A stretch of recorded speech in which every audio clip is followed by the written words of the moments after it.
Olá, muito bom dia. Seja bem-vindo a esta edição. Agora são 8 horas e 31 minutos. Eu sou Tabata Porte e a partir de agora te faço companhia. Termômetros marcando 14 graus na cidade de São Paulo, mas a máxima prevista é de 26 graus com tempo seco, viu?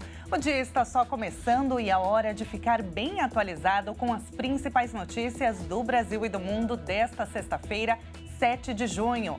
Vamos então conferir os assuntos em destaque nesta edição. Com mais de 616 mil desalojados, Rio Grande do Sul anuncia cidades que receberão centros humanitários de acolhimento. E entidades empresariais estimam que serão necessários mais de 110 bilhões de reais para a reconstrução do estado. Cesta básica fica mais cara em 11 capitais e um dos vilões para o aumento foi o arroz. E ainda, violência contra os idosos no Brasil teve um aumento de mais de 56% em 2023. A maioria que praticou a agressão são os próprios filhos. Essas e outras notícias você confere a partir de agora. Vem comigo! O governo do Rio Grande do Sul definiu em que locais serão instalados os primeiros 5 centros humanitários de acolhimento, estruturas que o poder público chamava de cidades provisórias e que vão acolher as pessoas desabrigadas pelas enchentes que assolaram o estado.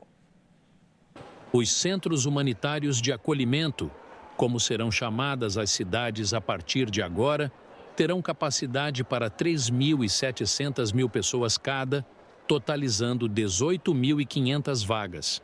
O termo de cooperação entre o governo estadual e as prefeituras já foi assinado. As estruturas serão contratadas com recursos privados e devem ser instaladas em até 20 dias em Porto Alegre e Canoas. Hoje, há mais de 30 mil pessoas em abrigos públicos no Rio Grande do Sul. Esses espaços devem contar com a infraestrutura de serviços básicos para as famílias, como refeitório, cozinha, lavanderia, fraldário, áreas para assistência médica e social, de convivência, para crianças, animais de estimação e banheiros. Além disso, ficam próximos de postos de saúde, escolas e pontos de ônibus. E atenção consumidor, divulgada a pesquisa nacional da Cesta Básica de Alimentos pelo Diese. A cesta básica fica mais cara em 11 capitais, ficou mais cara em 11 capitais em maio. E um dos vilões para o aumento no custo foi o arroz. No mês de maio, o custo médio da cesta básica aumentou em 11 das 17 capitais brasileiras pesquisadas. A maior alta na comparação com o mês de abril ocorreu em Porto Alegre, aumento de 3,33%. Mesmo com Porto Alegre tendo sido tão afetada pelas chuvas de maio, 73% dos supermercados que são analisados mensalmente no estudo foram visitados. A percepção, ao longo da coleta de preços, é de que não houve desabastecimento na cidade. Um dos vilões para o aumento no custo da cesta foi o arroz. Mesmo com a importação do grão, houve aumentos na maior parte das cidades. As exceções foram Natal e Goiânia, de acordo com a Confederação da Agricultura e Pecuária do Brasil. Não há e nunca houve risco de desabastecimento. A quantidade de grãos já colhida antes das chuvas já seria suficiente para atender a demanda nacional. Agora, a cesta mais cara avaliada foi a de São Paulo, levando em consideração a determinação constitucional que estabelece que o salário mínimo deve ser suficiente para suprir as despesas com alimentação, moradia, saúde, educação, vestuário, higiene, transporte, lazer e previdência. O Diese estimou que o salário mínimo em maio deveria ser de R$ 6.946,37. As principais quedas nos valores das cestas foram registradas em Belo Horizonte e Salvador. E olha, agora a gente volta a falar do Rio Grande do Sul, porque uma estimativa da Federação de Entidades Empresariais apontou que vão ser necessários mais de 110 bilhões de reais para a reconstrução do Estado. A projeção considera dados históricos do governo federal, do mercado baseadas em infraestrutura e informações do Fundo Monetário Internacional. Além dos danos físicos, a calamidade também deve afetar a economia do Estado. A previsão de crescimento econômico do Rio Grande do Sul para esse ano, inicialmente projetada em 4%, foi revisada para uma retração de 0,77%. Para a divisão de economia da Federazul, é importante reconstruir infraestruturas mais resilientes para não sofrer os mesmos impactos no caso de novos temporais. Mas com isso, o valor necessário para a reconstrução pode chegar a quase 180 bilhões de reais. As propostas do governador Eduardo Leite foram enviadas ao presidente Lula por meio de um ofício. No documento, o governador afirma que os números até agora identificados como resultantes da calamidade evidenciam que estamos diante da maior catástrofe climática enfrentada pelo Estado, com repercussões em vidas perdidas, sonhos destruídos, patrimônios arruinados e cidades e municípios completamente alagados por longo período. O governador afirma ainda que estudos iniciais evidenciam uma perda de fluxo de recursos da ordem de 22 bilhões de reais no Estado. Leite apresentou à União 3 sugestões de medidas provisórias com ações para auxiliar a reconstrução do Estado em função das chuvas. Leite falou que é preciso um repasse ao Estado, a título de compensação financeira por perda de arrecadação imposta pela calamidade no Rio Grande do Sul. Ele propõe que 10 bilhões de reais sejam livres de vinculação a atividades ou a setores específicos. Outra minuta de medida provisória, elaborada pelo governador, recomenda ao governo federal implementar um programa emergencial de manutenção do emprego e da renda no Rio Grande do Sul. Segundo a sugestão de Leite, esse benefício seria operacionalizado e pago pelo Ministério da Fazenda e teria como base de cálculo o valor mensal do seguro-desemprego a que o empregado teria direito caso fosse demitido. E o governo federal anunciou que vai bancar parte dos salários de trabalhadores formais por 2 meses, desde que as empresas beneficiadas não demitam os funcionários nos 2 meses seguintes ao pagamento. O auxílio vai ser detalhado em medida provisória que deve ser publicado no Diário Oficial da União nos próximos dias. E atenção, neste sábado acontece o dia D de vacinação contra a paralisia infantil no estado de São Paulo. Crianças de 1 a 4 anos podem ser imunizadas contra a poliomielite e outras doenças que têm vacinas distribuídas pelo Programa Nacional de Imunização. Os pais ou responsáveis devem levar as crianças de 1 a 4 anos aos postos de saúde, com a Carteira Nacional de Vacinação para atualizar o esquema vacinal contra a paralisia infantil. Além disso, estarão disponíveis os demais imunizantes disponíveis no Programa Nacional de Imunização. As unidades básicas de saúde do Estado estarão abertas das 8 horas da manhã às 5 horas da tarde para realizar a ação. Na capital, as 471 UBSs funcionarão voltadas para esse serviço. Nos postos integrados às AMAs, assistências médicas ambulatoriais, o funcionamento será das 7 horas da manhã às 7 horas da noite. A poliomielite, uma doença causada por enterovírus que leva a um quadro de infecção intestinal e, na maioria das vezes, a recuperação é rápida. Menos de 1% dos infectados terá a forma mais grave, chamada de paralítica. Nela, o vírus acomete a musculatura, em geral de membros inferiores de um lado só, e a pessoa fica com sequela para o resto da vida. E atenção, estudantes, termina hoje o prazo para as inscrições do Exame Nacional do Ensino Médio, o Enem 2024. As provas serão aplicadas no começo de novembro. Os estudantes que não estão isentos devem pagar a taxa de inscrição do Enem no valor de R$ 85 até o dia 12 de junho. O boleto pode ser obtido na página do participante e pode ser pago por Pix, cartão de crédito, débito em conta corrente ou poupança. O Enem é a principal porta de entrada para a educação superior. Com a nota obtida no exame, os candidatos podem concorrer a vagas em universidades públicas por meio do sistema de seleção unificada, bem como em instituições de ensino particulares. Além disso, é possível participar do programa Universidade para Todos e do Fundo de Financiamento Estudantil. Segundo o Ministério da Educação, este ano, em razão das enchentes que atingem o Rio Grande do Sul, os estudantes do estado vão ter um prazo extra para se inscrever.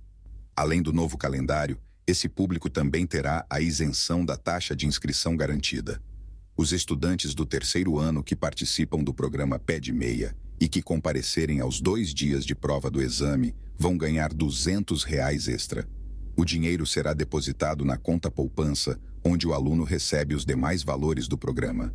As provas do Enem acontecem nos dias 3 e 10 de novembro e a abertura dos portões será ao meio-dia.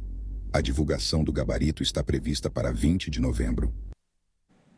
E olha, se você tem criança em casa, presta atenção nessa informação. Segundo estimativas do Ministério da Saúde, por ano, mais de 100 mil pessoas são vítimas de acidentes com queimaduras no país.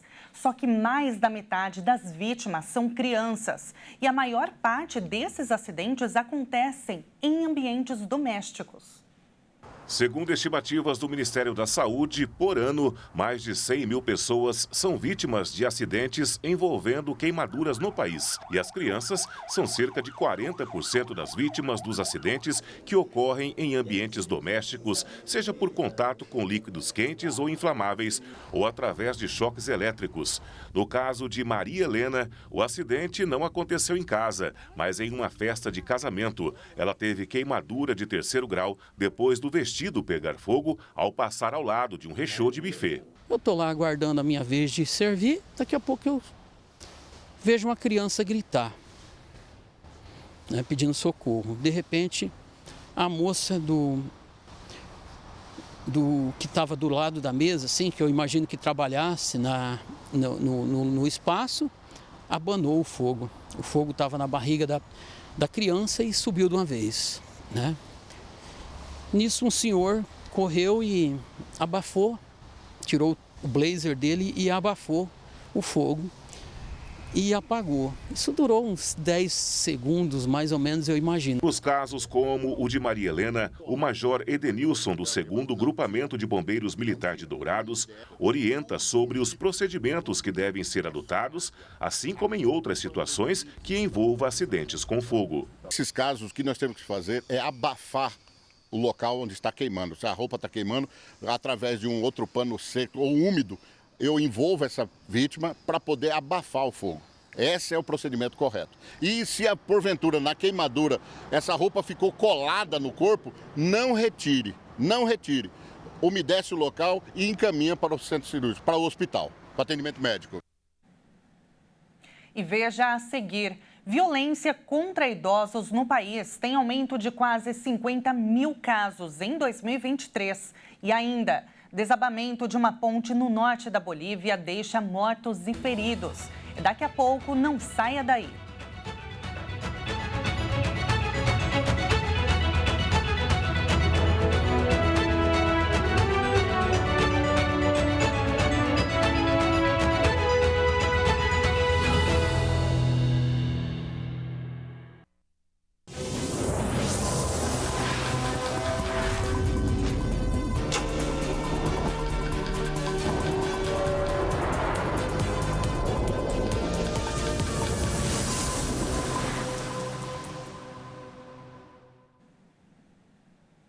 E nós estamos de volta, agora são 8 horas e 47 minutos pelo horário de Brasília. Vamos juntos.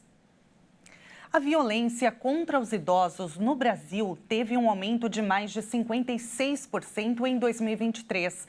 E a maioria das pessoas que praticou o crime são os próprios filhos. Os dados fazem parte de uma pesquisa da Universidade Federal Fluminense e da Universidade dos Estados do Rio de Janeiro, que analisou as denúncias de agressões documentadas contra idosos no banco de dados do Ministério dos Direitos Humanos e Cidadania, entre 2020 e 2023. A violência. A idosos no país teve um aumento de quase 50 mil casos em 2023, quando comparado com 2022. Das mais de 400 mil denúncias, cerca de 220 mil ocorreram no Sudeste, o que representa 53% dos casos no período. Já as denúncias de violência envolvendo idosos que estão na faixa etária de 80 anos ou mais atingiram o seu máximo no ano passado, com 34% dos casos. A violência contra a mulher idosa teve o maior número de denúncias notificadas, com 67% dos casos registrados somente em 2022. Mas a falta de informação sobre os dados da vítima. Em casos não declarados, foi um dos problemas encontrados no estudo.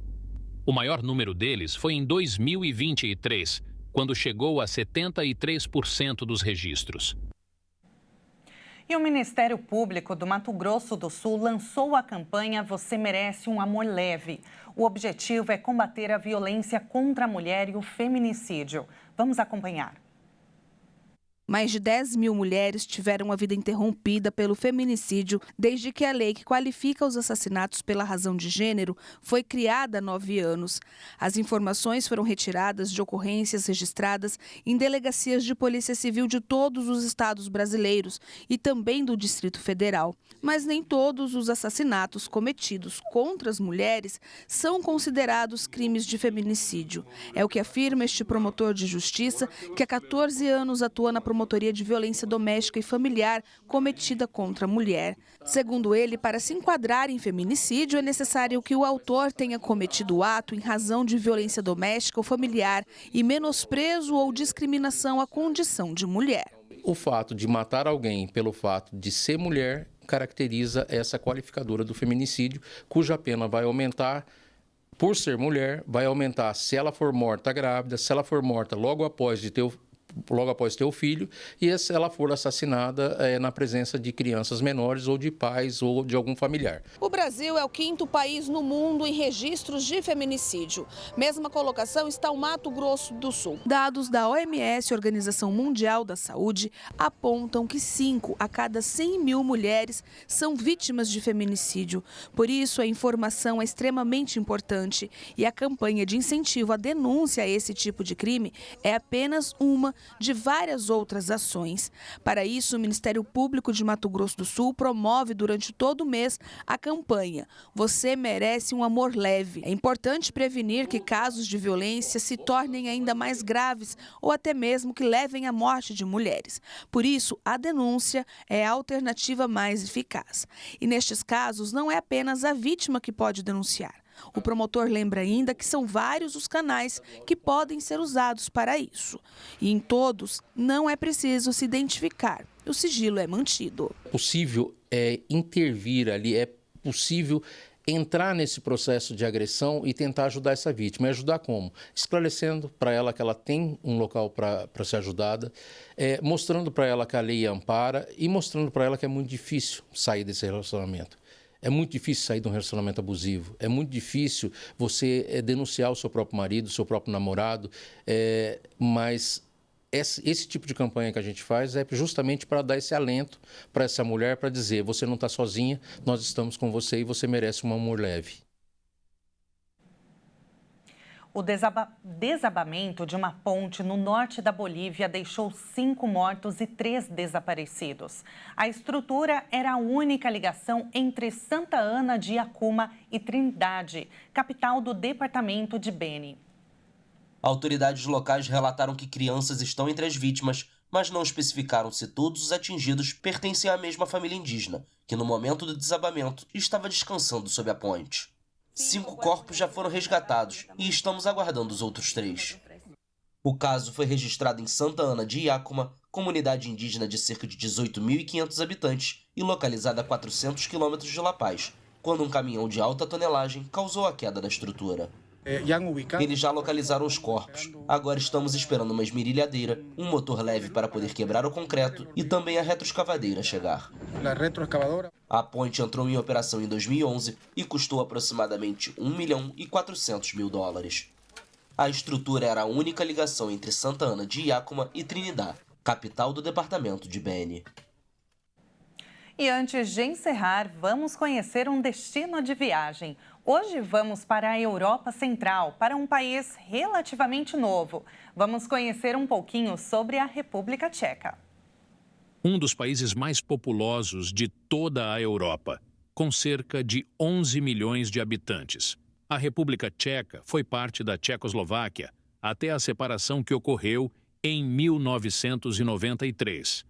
O país não encontrou muitas dificuldades para se estruturar economicamente e focou no desenvolvimento do comércio e na indústria automobilística, que representa 20% da exportação do país. E como de costume, vamos usar a tecnologia para conhecer um pouquinho mais da República Tcheca. Vamos para uma cidadezinha do interior do país. Saindo aqui da Praça da República, nos estúdios da HIT, para o interior da República Tcheca. Eu vou tentar falar o nome da cidade, eu não sei se eu vou acertar não, viu? É Červený Kostelec. É uma cidade muito simpática, de cerca de 8 mil habitantes. Na câmera, podemos ver a calmaria da cidade, uma bonita vegetação e poucos prédios. Uma típica cidade do interior. E de cima parece até uma maquete, uma cidade de boneca, né? A cidade conta com algumas estruturas preservadas desde a era medieval. E caso você goste de história, é um prato cheio, hein? No fuso horário, são exatamente 1h55 por lá, 5 horas à nossa frente. E com essas imagens que a gente encerra essa edição, imagens da República Tcheca para a gente ficar com vontade de ir até lá. Muito obrigada pela sua companhia, um excelente dia para você e a gente se encontra na segunda edição à 1h da tarde. Até lá!